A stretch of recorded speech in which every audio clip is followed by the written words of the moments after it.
yang berjudul pembangkit listrik tenaga nuklir yang bermata kuliah MKE 2 dari kelompok 5. Saya akan memperkenalkan nama-nama kelompok dari saya sendiri. Nama saya Fahmi Azhari dari sisi dan nama saya Ari Liswardi.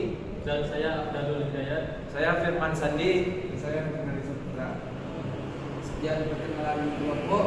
Langsung saja kami akan mempresentasikan hasil diskusi kami.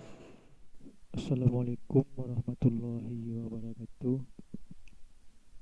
Saya Afdalul Hidayat, perwakilan dari kelompok 5, akan mempresentasikan tugas kelompok kami, tugas kelompok mesin konversi energi yang berjudul pembangkit listrik tenaga nuklir.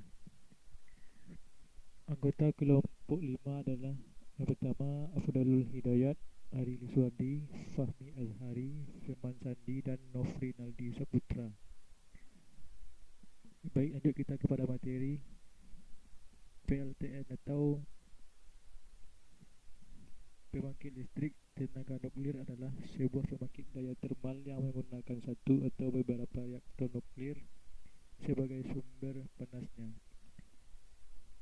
Prinsip kerja sebuah PLTN atau PLTU di mana menggunakan uap bertekanan tinggi untuk memutar turbin.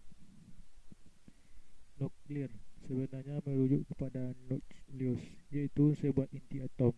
Di dalam reaktor nuklir, inti atom inti atom dibelah lebih kecil atau fisi. Dihasilkan satu, energi panas mendidihkan air menjadi uap dan menggerakkan turbin dan menjadi listrik.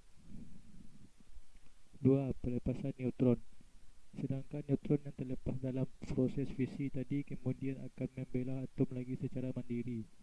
Sebuah proses tersebut terjadi berulang-ulang dan terus-menerus sehingga disebut reaksi berantai. Reaksi nuklir. Gambaran reaksi nuklir.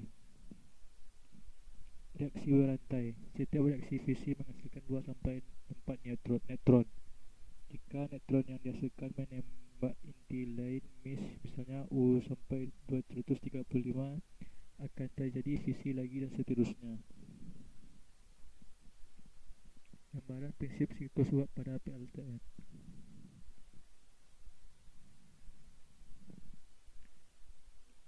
Air di dalam boiler di mana air kemudian akan mendidih dan berubah bentuk menjadi uap. Uap yang mempunyai suhu tinggi dan tekanan tinggi ini akan dialirkan ke turbin.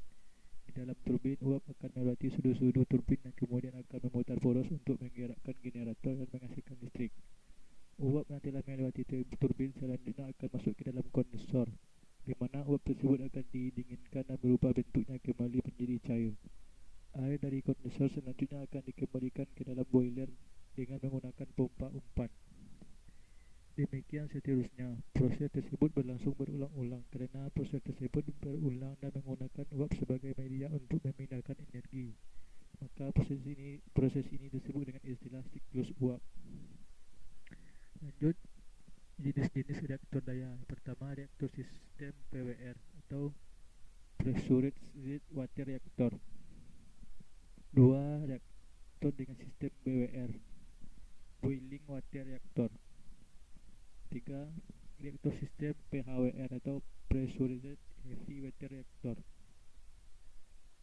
Efisiensi dan daya. Dalam termodinamika, efisiensi dari mesin panas dapat dihitung dengan berpatokan pada efisiensi Carnot.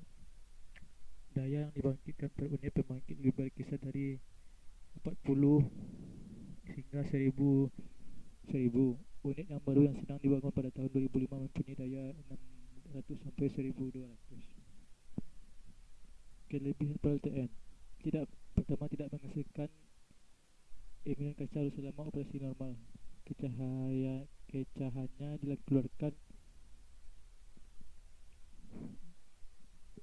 dikeluarkan diesel darurat dinyalakan dan hanya sedikit menghasilkan gas. Yang kedua, tidak mencemari udara.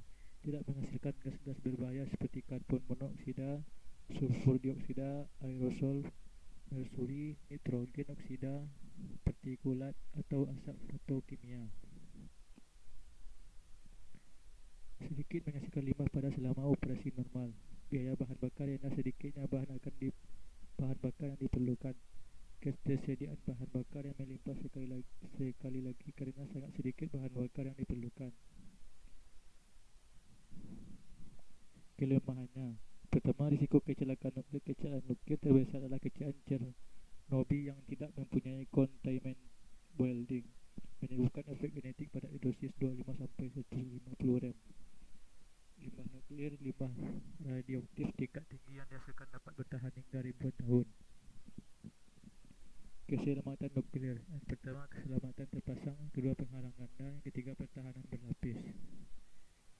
Kesimpulannya dari materi PLTN tadi, pembangkit listrik tenaga nuklir atau PLTN merupakan stasiun pembangkit listrik termal di mana panas yang dihasilkan diperoleh dari satu atau lebih reaktor nuklir pembangkit listrik. Pada proses bekerja dari PLTN pembangkit listrik konvensional, yang membedakannya adalah sumber panas yang digunakan pada PLTN sama dengan reaksi nuklir. Usaha pengamanan dilakukan untuk kesehatan dan keselamatan masyarakat, yaitu penghalang ganda dan pertahanan berlapis. PLTN memiliki kelebihan dan kekurangan, salah satunya tidak menghasilkan emisi gas rumah kaca, dan kelemahannya adalah risiko kecelakaan nuklir. Terima kasih. Itulah penjelasan dari kelompok 5.